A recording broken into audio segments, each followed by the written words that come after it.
Oh, hey, what's up, you guys? How's it going? It's Papa, and today I'm going to be showcasing you guys my updated Naturia Runick deck that I have been playing for the current format, and I'm about to take it to my locals, but I wanted to go ahead and give you guys a show of what I am basically playing before I do so. And I really do like this deck. I think it does get a lot better with the current ban list, and granted, we don't have Elf, so I've just been toying around, testing the waters to see what else I could play for the current list, but Naturia Runick has always had like kind of a special place in the format. It just hasn't really had the exact footing because not a lot of people like to play it, and if people don't really play it, then it's not going to get the representation that it deserves. But I'm going to show you guys my list. I really do like this list a lot, and I really do hope that you guys enjoy it as well. And I'll be explaining the card choices because it is a little bit different than what you normally see. It's kind of similar to what Joshua was playing on stream the other night. I just kind of took his list and then just added some cards that I liked, took some cards out, but it's kind of almost the same deck. I'm pretty sure it's only about a few cards different, but without further ado, let's go ahead and show what we are playing. Starting off with the main deck, of course, we are on 3 copies of Naturia Mole Cricket. This card is insane. Basically what it does is that during the main phase, you contribute this card, special summon a Naturia monster from your deck, or you can special summon 2 Naturia monsters if your opponent controls a monster with highest attack on the field, even if it's tied. So basically going second, this card summons 2 as opposed to 1. Very good. If your opponent special summons a monster from the extra deck, or you special summon a Naturia monster from the extra deck, and this is in the graveyard, you can summon it back to the field. So it's very good. And it's also really good too because these monsters are all earth, so it plays around pistols. You don't have to worry about pistols with this deck. It's a very good engine, and that's why we have to play 3 of the cricket. We are then on 3 copies of Naturia Camellia. This card is also very good. It's basically the Foolish Burial for the deck. When it is normal or special summon, it gets to send a Naturia card from the deck to the graveyard. So you're basically sending your Sacred Tree to just net you as much advantage as you can get. It's also a level 4 tuner, so you can go ahead and make very good synchro plays with this card as well. And we can't really complain. So this card definitely gets you all the access that you need to just be able to set up your turn 1 power plays, and you have to play it. So what can I say? The last monster we're playing in the main deck is the Naturia Sunflower. This card is still insane, basically making it to where if you set up the Sunflower on the field with the Camellia, then it's basically just an endless negate by milling 2 every single time to just negate any kind of monster effect.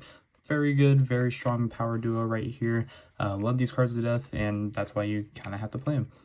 But that's it for the Naturia monsters. We're not playing Stinkbug. I still don't think Stinkbug's really all that good. You just play the 7 because you can just keep recycling these cards, and I'll show you why right now. We are playing the Shizu cards still only at 1 because these cards are way too strong at more than 1, as we have just been told by Konami. You play 1 of each Shizu card, basically just being able to just help you generate as much advantage as you can get. The Kelbeck and the Yugioh help you by getting extra level 4s on the field to be able to synchro with those. And then what they also do is that they help you get your Runick spells and the Sacred Trees into the graveyard, making it to where you have your Fountain always live to shuffle back, and then the Naturia Sacred Tree not being once per turn, being able to just add you any Naturia card is also just very strong. And then the Midori and the Keldo, I mean, if you've seen this deck before, you know that these cards shuffle cards, basically all your resources back into the deck, making it be either the Runick fusions or making it be the Naturia cards, putting them back to that way that you can just have good recyclability. I kind of coined with the idea of playing Pot of Avarice, but that just didn't seem very consistent, so I just decided not to play it at all. But you have to play the 4. These cards were banned, it would kind of be a lot harder to play this deck, but since it's not, you do have to play all of them all at 1 because they are just that powerful. The only other monster that I'm playing, basically the only hand trap that I'm playing, is just 3 copies of Ash. I feel like since this is just basically a locals deck, I do want to respect any kind of rogue that I may run into. Ash is also really good against Kashtira, being able to just stop the Unicorn Search, being able to stop a Fenrir, being able to stop the Kashtira Theosis or the Field Spell. Ash just has a lot of good generic capability against like decks like Sword Soul, decks like Kashtira, Floowandereeze, if people are still trying to play that. Ash just has a really good spot in the format right now, so you do have to play this, especially if you're just taking it to locals, because it just hits everything. Moving on to the spells, we do play the Runick lineup, and of course this is going to be a little bit different and controversial, but I am on 3 copies of Runick Fountain. I do see the argument for 2, don't get me wrong, I really do, but with the tier elements Kashtira and then like all the banishing effects that Kashtira have in the format, you kind of have to play 3 of this. Basically, if you lose your Fountain, No matter how it happens, then you're kind of SOL. You don't have a good grind game. You're not going to be able to recycle anything. And this deck already has a hard time enough being able to generate like attacks, and because the Runick cards already like stop you from attacking the next turn, you can't really do a lot of life point damage, so you have to make sure that you're in control at all times, and Fountain is the way of doing so. Granted, you could just keep recycling it back off of the Gary, but if you don't have access to Fountain, or if it's like banished again, then you're not going to be able to win. So it is how it is, but that's why I play 3 Fountain. Again, if you want to play less than 3, it's all personal preference. I completely understand, but I'm just choosing to play 3. And then all the standard Runick stuff, we do play the 3 copies of Tip, of course. I mean, just the Tip. You can't really argue not playing this card. This is the Rhoda for the deck, and then of course all the Runicks have the additional effect to summon, but we play 3 of the Rhoda, 3 of the effect negation being freezing curses, 3 of the spell trap removal being destruction, 3 of the Trident being flashing fire, 3 copies of slumber, just basically being your protection.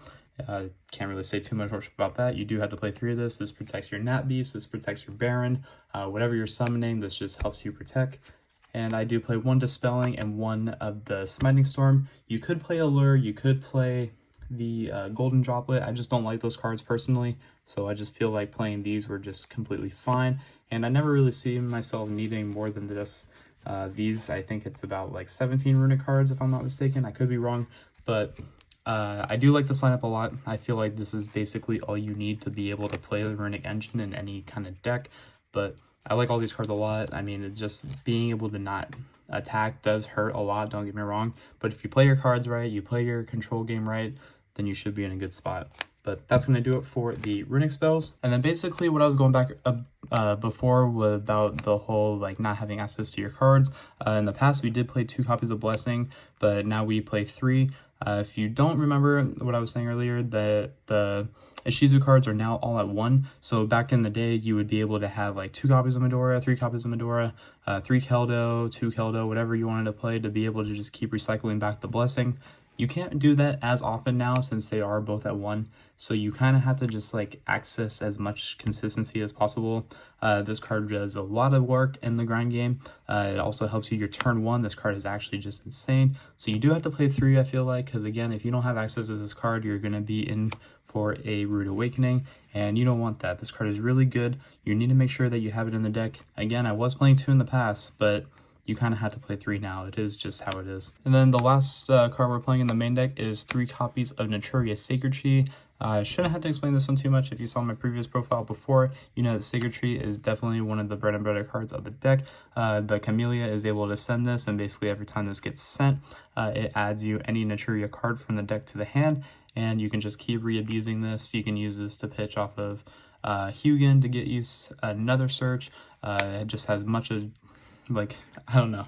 This card is really broken for the deck. I can't really say too much about it. I do like this card a lot because I used to play it back in the day with like Sylvans and with Trap Tricks and just a bunch of other fun stuff, but I do like this card a lot, and I'm really glad that we get to play it again, so you do have to max out on it. That's going to go ahead and do it for the main deck. Of course, we are on 40 cards, no more, no less. Moving on to the extra deck, I do apologize, but I haven't received my 3rd copy of Hugin yet, so I only have 2 for right now, but granted, we'll just say this random card right here is a 3rd copy of Hugin. You need to play 3 Hugin. I don't really like processing cards because they're ugly when this happens in deck profiles, but the 3rd Hugin is on the way, but just remember, you should definitely be playing 3 Hugin in this kind of archetype. Especially the dog. You need to play multiple copies of the dog. I like 2. I don't think you need 3, but I think 2 is perfect for this kind of style. If you were playing like a pure Runick deck, then you could go ahead and just get away with playing 1 dog. But I don't like any of the other names. I don't like Frecky. I don't like the other guy. I don't know the other one's name, but I didn't like playing it in the past, and I just feel like playing the 2 Gary is good because it's a level 4. Being able to use this with Coral Dragon to make a Synchro 10 is busted. And then what it also does is that it gives you access to the Dragite, using the Coral Dragon to Synchro into a 10, which I'll get into in just a second. For Synchros, of course, we are on the Naturia Beast. This is a Naturia deck, so you have to play the Beast. 1 Coral Dragon, like I was saying earlier.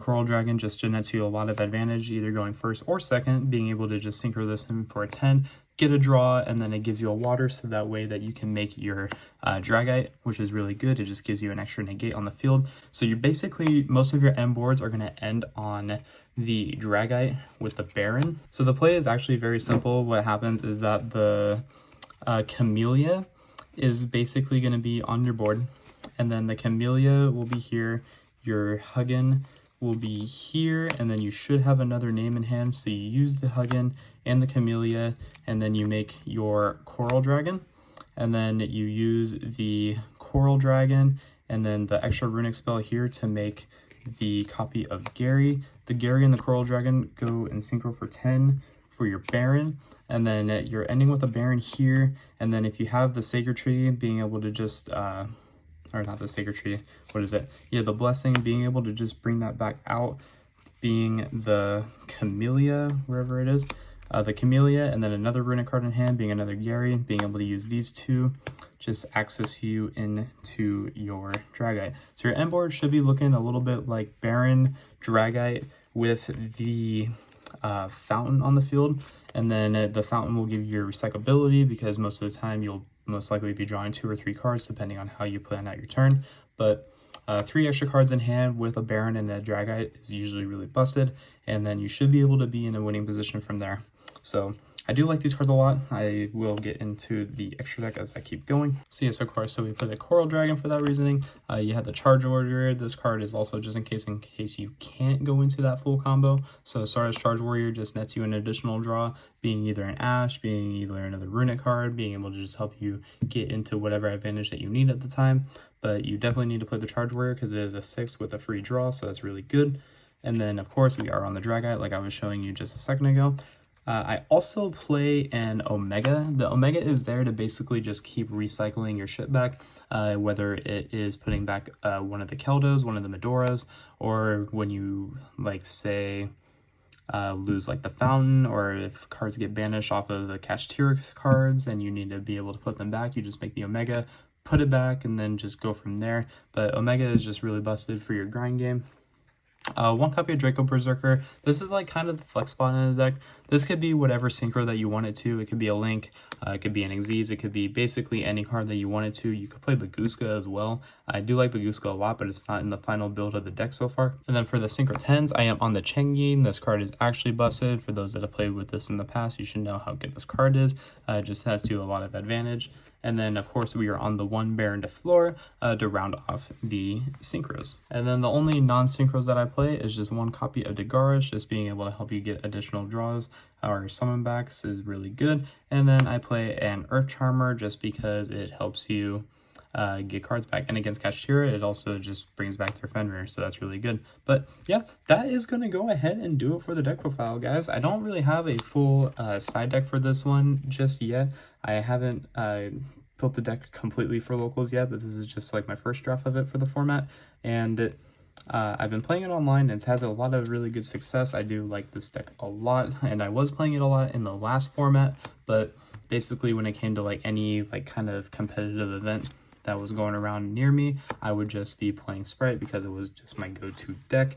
But I don't know what else to really say here. I do like this deck a lot. I think it has a lot of great potential for the upcoming format, and I encourage you all to give it a try because it's actually very simple to learn. The only problem that you have with it is just filling in like those extra spots. Like the 3 Ashes was just basically filler, because I feel like when you're maxing out on Blessing and you're maxing out on Fountain, there wasn't really too many other cards that I wanted to play.